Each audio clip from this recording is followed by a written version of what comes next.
ನಮಸ್ತೆ ವೀಕ್ಷಕರೇ, ಓಂ ಶ್ರೀ ಯೂಟ್ಯೂಬ್ ಚಾನಲ್ಗೆ ತಮಗೆಲ್ಲರಿಗೂ ಸ್ವಾಗತ. ಇಂದಿನ ವಿಡಿಯೋದಲ್ಲಿ ಬೀಟ್ರೂಟಿಂದ ತಯಾರಿಸ್ತಕ್ಕಂಥ ಒಳ್ಳೆಯ ರೆಸಿಪಿಯನ್ನು ತೋರಿಸ್ಕೊಡ್ತಾ ಇದ್ದೀನಿ. ದಯವಿಟ್ಟು ವಿಡಿಯೋ ಇಷ್ಟ ಆದರೆ ಸಬ್ಸ್ಕ್ರೈಬ್ ಮಾಡಿ, ಹಾಗೆ ಒಂದು ಲೈಕ್ ಕೊಡಿ. ನೋಡಿ, ಈ ರೀತಿ ತರಿಯಾಗಿ ಯಾವ ರೀತಿ ಮಾಡಬೇಕನ್ನೋದನ್ನು ಈ ವಿಡಿಯೋದಲ್ಲಿ ಅದರ ಉಪಯೋಗದ ಜೊತೆಗೇ ತೋರಿಸ್ತಾ ಇದ್ದೀನಿ. ಹಾಗಾದರೆ ಬನ್ನಿ ವಿಡಿಯೋ ಸ್ಟಾರ್ಟ್ ಮಾಡೋಣ. ಮೊದಲಿಗೆ ಒಂದು ಬಾಣಲಿಯಲ್ಲಿ ಆಯಿಲನ್ನು ಹಾಕಿಬಿಟ್ಟು ಒಗ್ಗರಣೆಗೆ ಹಾಕೋಣ. ಆಯಿಲು ಚೆನ್ನಾಗಿ ಕಾದ ನಂತರ ಅದಕ್ಕೆ ಸಾಸಿವೆಯನ್ನು ಹಾಕ್ತಾಯಿದ್ದೀನಿ. ಸಾಸಿವೆ ಸಿಡ್ದಾದ ನಂತರ ಸಣ್ಣದಾಗಿ ಕಟ್ ಮಾಡಿರೋಂಥ ಕರಿಬೇವನ್ನು ನಾನು ಯಾವಾಗಲೂ ಕಟ್ ಮಾಡಿ ಯೂಸ್ ಮಾಡೋದು, ಜಾಸ್ತಿ ಎಲ್ಲ. ಆಮೇಲೆ ದೊಡ್ಡ ಹೋಳು ಮಾಡಿರೋಂಥ ಹಸಿಮೆಣ್ಸಿನ್ಕಾಯಿ ದೊಡ್ಡ ಹೋಳು ಇದ್ರೇ ಪಲ್ಯದಲ್ಲಿ, ಸಣ್ಣ ಸಣ್ಣ ಹೋಳಿದ್ರೆ ಆ ಕೆಂಪು ಕಲರಲ್ಲಿ ಅದು ಕಾಣಿಸೋದೇ ಇಲ್ಲ. ಹಾಗಾಗಿ ಸ್ವಲ್ಪ ದೊಡ್ಡ ಹೋಳಾಗಿ ಮಾಡಬೇಕು, ಯಾಕೆಂದರೆ ಚಿಕ್ಕ ಮಕ್ಕಳು ಯಾರಾದರೂ ತಿನ್ನಬೇಕಾದ್ರೆ ಮೆಣ್ಸಿನ್ಕಾಯಿ ಹಾಗೆ ಬಾಯಿ ಸಿಕ್ಕರೆ ಖಾರ ಆಗುತ್ತೆ. ಅದಕ್ಕೋಸ್ಕರ ಸ್ವಲ್ಪ ದೊಡ್ಡ ಹೋಳು ಮಾಡಿ ಒಗ್ಗರಣೆಗೆ ಹಾಕಿದ್ದೀನಿ. ಈಗ ಕಟ್ ಮಾಡಿರೋಂಥ ಈರುಳ್ಳಿನೂ ಹಾಕಿ ಸ್ಲೋ ಫ್ಲೇಮಲ್ಲಿ ಚೆನ್ನಾಗಿ ಫ್ರೈ ಮಾಡ್ತಾಯಿದ್ದೀನಿ. ಅದು ಫ್ರೈ ಆದ ನಂತರ ಸ್ವಲ್ಪ ಹೈ ಫ್ಲೇಮಲ್ಲಿ ಮಾಡಿಕೊಂಡು ಟೊಮೊಟೊ ಹಾಕಿ ಫ್ರೈ ಮಾಡ್ತಾಯಿದ್ದೀನಿ ಒಗ್ಗರಣೆನ. ಇದು ಫ್ರೈ ಆದ ನಂತರ ತುರಿದಿಟ್ಕೊಂಡಿರೋಂಥ ಬೀಟ್ರೂಟನ್ನು ಹಾಕೋಣ. ಬೀಟ್ರೂಟನ್ನು ಉಂಡೆಯಾಗಿ ಸಿಪ್ಪೆ ತೆಗೆದು ಚೆನ್ನಾಗಿ ತೊಳೆದು ತುರಿದ್ಬಿಟ್ಟು ಹಾಗೆ ಡೈರೆಕ್ಟಾಗಿ ಪಲ್ಯಕ್ಕೆ ಹಾಕಬೇಕು. ಯಾವತ್ತೂ ಹೆಚ್ಚಿರೋ ಅಂಥ ಬೀಟ್ರೂಟ್ ಆಗಲಿ, ಈ ಥರ ತುರಿದಿರೋ ಅಂಥ ಬೀಟ್ರೂಟ್ ಆಗಲಿ ನೀರಿನಲ್ಲಿ ತೊಳೆಯೋಕೆ ಹೋಗಬೇಡಿ. ಉಂಡೆ ಸಿಪ್ಪೆ ತೆಗೆದಾದ ನಂತರ ನೀರಿನಲ್ಲಿ ಚೆನ್ನಾಗಿ ತೊಳ್ಕೊಂಡು, ಅದಾದ ನಂತರ ಚೆನ್ನಾಗಿ ತೊಳೆದಿರೋ ಅಂಥ ಬೌಲಲ್ಲಿ ಬೀಟ್ರೂಟನ್ನು ತುರ್ಕೊಳ್ಬೇಕು. ಕೊಬ್ಬರಿ ತುರಿಯೋದ್ರಲ್ಲಿ ತುರ್ಕೊಳ್ಬೇಕು. ಈ ರೀತಿ ತರಿಯಾಗಿ ಈ ರೀತಿ ತುರ್ಕೊಂಡು ಒಗ್ಗರಣೆಗೆ ಮಿಕ್ಸ್ ಮಾಡ್ಕೊಳ್ಬೇಕು. ನೋಡಿ, ಈಗ ಚೆನ್ನಾಗಿ ಒಗ್ಗರಣೆ ಜೊತೆಗೆ ಮಿಕ್ಸ್ ಮಾಡ್ತಾಯಿದ್ದೀನಿ. ಒಂದು ಸ್ವಲ್ಪ ಲೋ ಫ್ಲೇಮಲ್ಲಿ ಚೆನ್ನಾಗಿ ಮಿಕ್ಸ್ ಮಾಡಿಬಿಟ್ಟು ಅದು ಫ್ರೈ ಆಗೋ ಥರ, ಚೆನ್ನಾಗಿ ಬಾಯ್ಲ್ ಆಗೋ ಥರ ಒಂದು ಪ್ಲೇಟಲ್ಲಿ ಮುಚ್ಚಿಟ್ಬಿಟ್ಟು ಚೆನ್ನಾಗಿ ಬಾಯ್ಲ್ ಮಾಡ್ಕೊಳ್ಳೋಣ ಒಗ್ಗರಣೆಯಲ್ಲಿ. ಈ ಬೀಟ್ರೂಟಿಂದ ನಮ್ಮ ದೇಹದಲ್ಲಿ BP, ರಕ್ತದೊತ್ತಡ ಅನ್ನೋದು ನಾರ್ಮಲ್ ಲೆವೆಲಿಗೆ ಬರುತ್ತೆ. ನೀವು ಒಂದು ವೀಕಲ್ಲಿ ಬೆಳಗ್ಗೆ ಹಾಳೊಟ್ಟಿಗೆ 1 ಲೋಟ ಬೀಟ್ರೂಟ್ ಜ್ಯೂಸನ್ನು ಮಾಡ್ಕೊಂಡು ಕುಡಿದು ಒಂದ್ಸರಿ ಟ್ರೈ ಮಾಡಿ ನೋಡಿರಿ. BP ಇದ್ದವರು ಆಟೋಮೆಟಿಕ್ಕಾಗಿ ಕಂಟ್ರೋಲ್ ಬರುತ್ತೆ BP. ಆಯುರ್ವೇದದಲ್ಲಿ ಕೂಡ ಇದನ್ನು ಹೇಳಿದ್ದಾರೆ.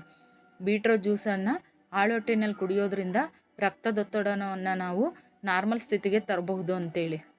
ಈಗ ಸ್ವಲ್ಪ ಉಪ್ಪು ಹಾಕ್ತಾಯಿದ್ದೀನಿ. ನಾವು ಯಾವುದೇ ಅಡುಗೆನಲ್ಲಿ ಕೊನೆಯಲ್ಲಿ ಉಪ್ಪನ್ನು ಯೂಸ್ ಮಾಡ್ಬೇಕು. ನಾನು ಪ್ರತಿ ವಿಡಿಯೋದಲ್ಲಿ ಇದನ್ನೇ ಹೇಳೋದು, ಅಡುಗೆ ಕೊನೆಯಲ್ಲೇ ಉಪ್ಪನ್ನು ಯೂಸ್ ಮಾಡಬೇಕು. ಯಾಕೆ ಅಂತ ಕೂಡ ಹೇಳಿದ್ದೀನಿ. ಹಾಗಾಗಿ ಆದಷ್ಟು ಈ ತರಕಾರಿಗಳು ಸ್ವಲ್ಪ ಬಾಯಿಲಾದ ನಂತರನೇ ಉಪ್ಪನ್ನು ಹಾಕಬೇಕು.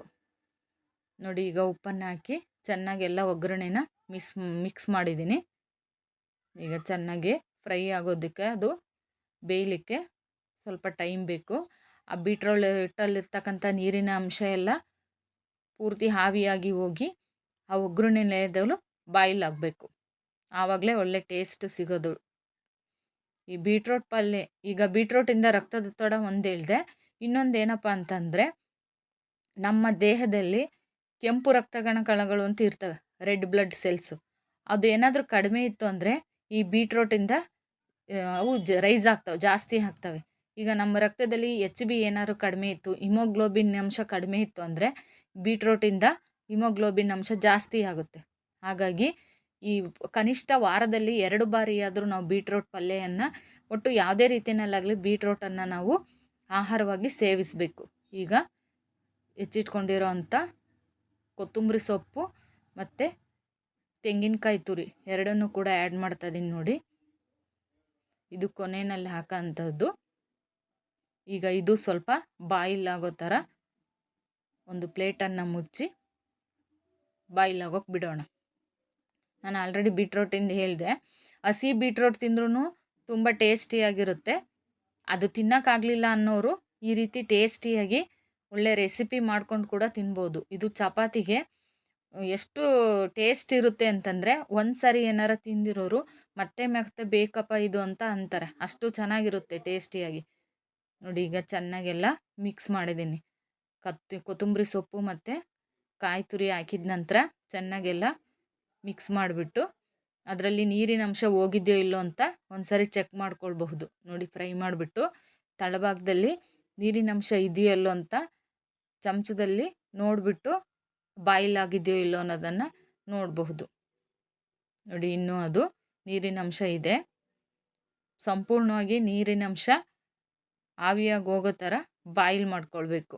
ಬೀಟ್ರೂಟ್ ಈಗ ಬೇಕಾಗಿರ್ತಕ್ಕಂತಹ ಇಂಡಿಗ್ರೀಡಿಯೆಂಟ್ಸು: ತುರಿದಿರೋ ಅಂಥ ಬೀಟ್ರೂಟು, ಟೊಮೊಟೊ, ಕೊತ್ತಂಬರಿ ಸೊಪ್ಪು, ತೆಂಗಿನಕಾಯಿ ತುರಿ, ಹಸಿಮೆಣಸಿನ್ಕಾಯಿ, ಕರಿಬೇವು, ಈರುಳ್ಳಿ ಮತ್ತು ಒಗ್ಗರಣೆಗೆ ಎಣ್ಣೆ, ಸಾಸಿವೆ, ರುಚಿಗೆ ತಕ್ಕಷ್ಟು ಉಪ್ಪು.